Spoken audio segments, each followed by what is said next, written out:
Nous savons tous qu'il y a eu incendie au lycée Mwanga, qui est l'une des grandes écoles de la ville de Kolosi et pourquoi pas de la province du Lualaba.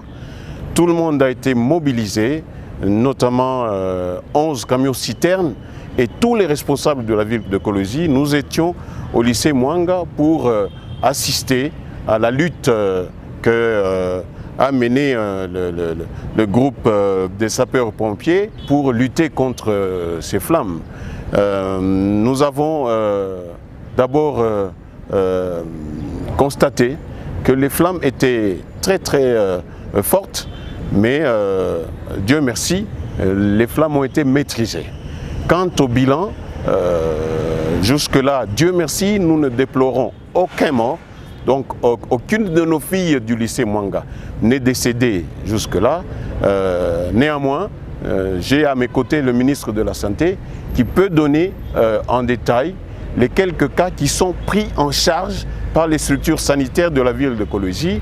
Et nous osons croire qu'après, il n'y aurait pas de mort. Mais pour le moment, il n'y a pas un seul cas de décès par rapport à l'incendie que nous avons connu ce matin. Nous déplorons aussi le fait que du moins 50% du bâtiment a été endommagé et l'État pourra peut-être assister les sœurs ou l'Église catholique à reconstruire ce que nous avons perdu.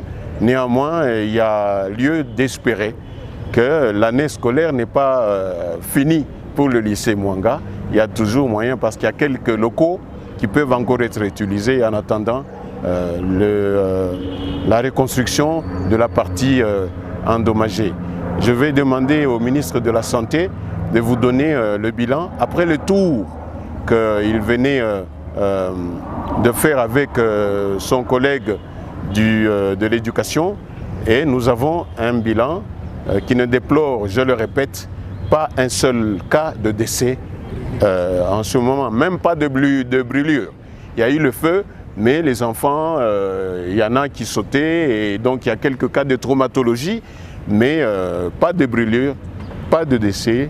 Les blessés, il y en a, c'est tout à fait normal, mais le ministre de la Santé peut me donner les détails qui pourra édifier les uns et les autres. La cause, bon, il y a des gens qui spéculent, il y en a qui parlent de court-circuit électrique, d'autres qui parlent d'un feu qui partirait du côté de l'école primaire, mais nous sommes contents d'apprendre de la bouche du procureur que l'enquête est déjà ouverte depuis ce matin et donc dans les heures qui suivent, nous serons fixés sur la cause exacte de l'incendie.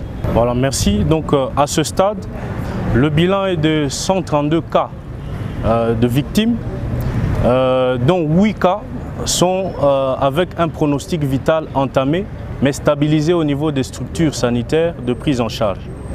Mais nous notons qu'il n'y a aucun décès à ce stade. Nous n'avons aucun brûlé à ce stade, mais nous avons les cas que nous avons soulignés, ce sont des cas de traumatisme physique, bien sûr, suite à différentes chutes, mais aussi psychologiques. Ici, nous soulignons très bien qu'il y a des cas psychologiques, aussi bien de stress post-traumatique aigu que de stress post-traumatique chronique, et qui va donc nécessiter une prise en charge psychologique à court terme, et des cas qui vont nécessiter aussi une prise en charge médicale ou chirurgicale à moyen, long et court terme.